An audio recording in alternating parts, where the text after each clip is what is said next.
See, the reason for me to homeschool. Jai Shri Krishna, Namaskaram, and greetings to all the viewers. Today I would like to talk about homeschooling, and because this concept of homeschooling is like a learning process for the parent as well as the children, and this will require a lot of in-depth insights, and so I would like to begin with a small video today, and then again I'll go on adding so the viewers can take a look at that, and people are invited to translate whatever I have said in their regional languages, keeping my video if you wish so, and just share it with everybody for their use. Thank you. Yeah, so now I would like to start with the series of homeschooling, and this is part 1 of it, in which I would like to share my experience of homeschooling Abhigya, and taking that decision was not very difficult for me because of the modern schooling system, which actually pushed me to the wall. And when I had enrolled my son in a kindergarten when he was very little, having high hopes that my son should grow up in this place, yes, and it's a beautiful place and things like that, because I was too enamored by the brochure. But then very soon, I think within 7 to 10 days, I got to know that what is in the brochure is not so in the school, I mean in the kindergarten. So then I thought, okay, now this is not the place for my son, and I just pulled him out of that, even though we had paid quite a big amount for the enrollment, which is very saddening. A lot of parents, we just slip for the brochures and just say, now yeah, this is the place. We just look at the infrastructure, but we don't look at what values are being instilled in the children at that place. So after I got to know that this is not the way to select a school or any kindergarten, and I also had 2 views, that is, maybe this one's not right, maybe I'll try another one. But I did not try another one then, because we had to move abroad with my husband due to his job, IT career. And then slowly, when we came back again, yeah, we were in Germany, and there was this public schooling system, which is mandatory for children. If you don't send your children to school, the parents can go to jail. So I was sending Abhigya to school there, but there the experience was quite nice. We didn't feel any sort of pinch or anything. But when we moved to Australia, but that was later, but initially when we were in India, we enrolled him in a school here in Bangalore, and there also I had some bitter experiences regarding Abhigya's studies. There was this parent-teacher meeting, and in that the teachers would have something called formative assessment, A+, A, B, C, and all that. And the teachers were like, they would make all the parents sit at the back and then call one by one, and then tell them how their child is performing. Mostly they used to put the parents on the back foot, and same thing happened with me. They told me that my son has no focus, and I said, I was taken aback, but I knew it, yeah, because Abhigya did show signs of having no focus if he's not interested. If he's interested, then his focus would be like passionately beyond measure.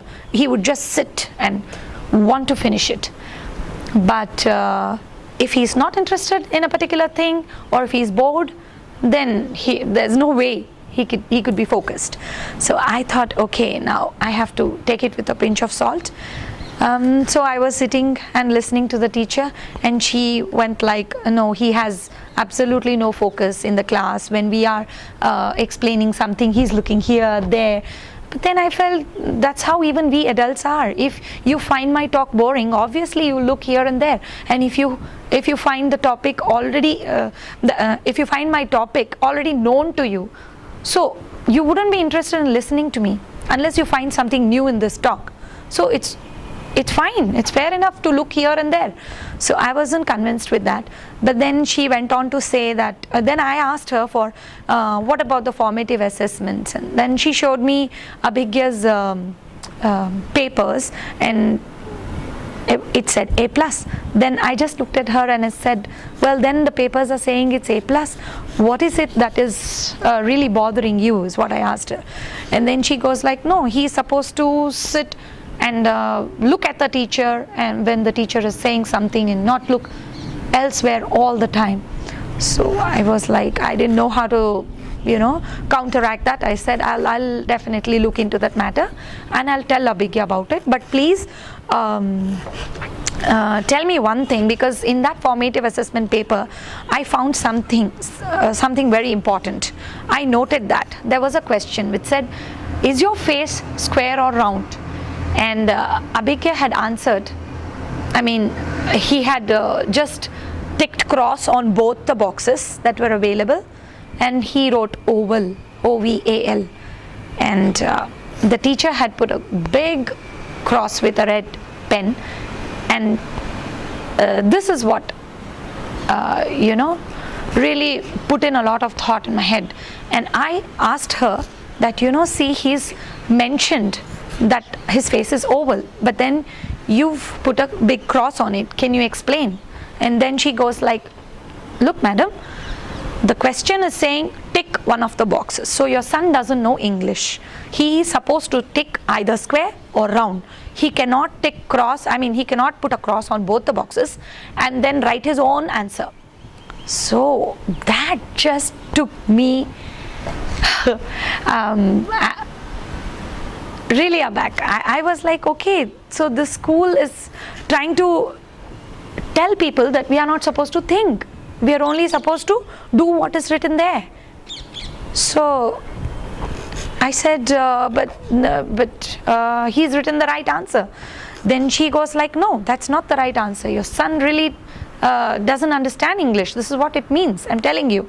And then I said, so in other words, are you asking my son not to think?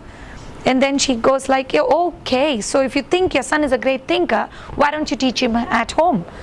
Then I just stood up. I said, well, now, that's not a bad idea. Then I just got up from there and I left. And then we actually moved to Germany.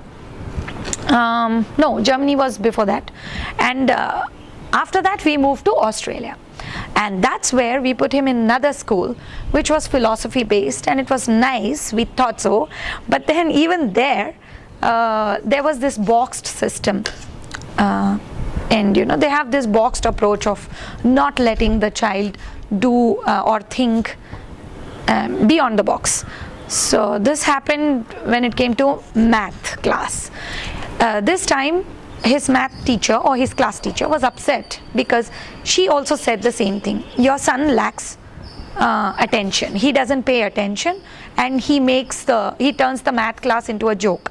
Then I was like, what happened?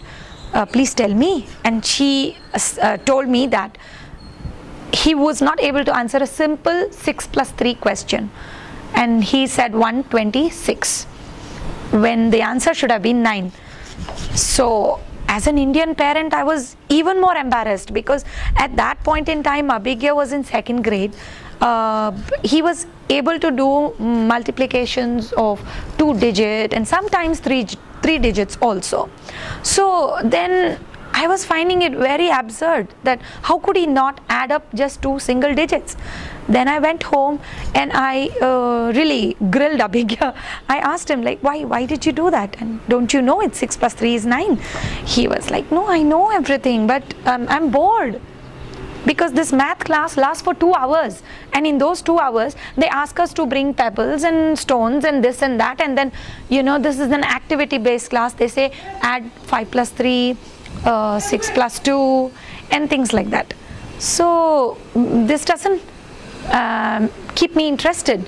And so I just imagined those two digits to be 63 plus 63, and I said 126, and the whole class started laughing. And that's the story behind it. So then I went and requested the teacher that, see, my son is getting bored, so is it possible that you give him some extra sums in the class? Then she's like, no, we can't cater to the special needs of every child, one size fits all. So I said, okay, in that case I will share the burden, and I'll write down some sums for him, some problems, and he can sit and do that. Well, of course, after he obeys you people and finishes whatever you give him, whatever work you give him, let him complete that, and then he can do whatever he likes. But then the teacher was not happy with that also. She said, no, we are not in a position to check his answers and correct either, because we are already loaded with a lot of work.